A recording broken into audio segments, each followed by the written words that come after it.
Kalau gereja tidak menyadari bahwa ada roh Allah, kalau gereja tidak bisa mengekspresikan, tidak mampu untuk mengejewantahkan, mengaplikasikan seluruh ajaran-ajaran gereja yang sudah diberikan, tidak mampu untuk memberikan sebuah gambaran yang real dalam hidup dan perilakunya sebagai gereja, untuk melakukan hal-hal yang benar dan kudus, maka sebenarnya gereja itu ada di dalam keadaan tanpa awak, tanpa nahkoda, dan mereka bisa tersesat.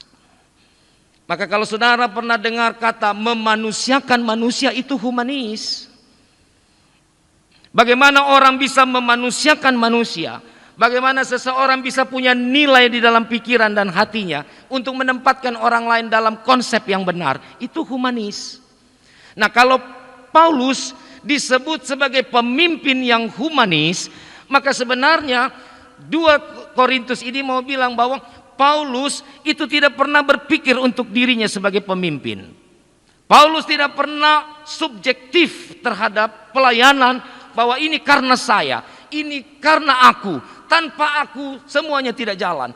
No, tapi Paulus coba untuk melihat dalam perspektif humanis yang jelas bahwa kamulah surat terbuka saudara.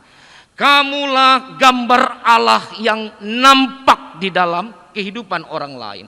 Dan di dalam surat terbuka itulah roh Tuhan, roh Allah akan memampukanmu untuk terus melakukan proses kehidupan dalam keadaan apapun. Dia tidak bilang itu dirinya. Dia tidak subjektif dalam pelayanan, tapi sangat objektif. Maka di ayat yang kelima dikatakan, dalam kesulitan pun Allah ada, dan pekerjaan Allah lah yang memampukan ini terjadi. Lalu kita tidak bisa menjadi surat terbuka, surat pujian bagi orang lain yang ada di tengah-tengah kota ini. Maka pertanyaannya, di manakah roh Allah kita tempatkan dalam persekutuan kita? Kalau gereja ini hanya mengatakan ini karena sektor kami, ini karena pelkat kami, tanpa pelkat ini tidak bisa jalan, tanpa sektor ini tidak mungkin bisa seperti ini. Saudara, kita belum menjadi gereja yang menghadirkan roh Allah di tengah persekutuan. Yuk belajar hari ini dari Paulus. Paulus tidak menunjukkan bahwa akulah rasul karena akulah pelayanan di Korintus hebat, karena akulah imanmu terbangun, karena akulah kamu menjadi besar. Tidak. Paulus tidak pernah mengedepankan pikiran itu. Justru Paulus bilang, aku ini bukan siapa-siapa. Aku adalah orang yang punya keterbatasan dan kelemahan. Tapi dalam keterbatasan dan kelemahanku, roh Allah mensupport aku. Dan ia memberikan kekuatan bagiku. Sehingga dengan roh itu aku bisa menanamkan dan menancapkan firman Allah bagi kamu, hai jemaat Korintus. Dan ketika kamu sudah bertumbuh di dalam firman yang kusampaikan, maka aku tidak mengatakan kepada orang lain bahwa lihat pekerjaanku hebat.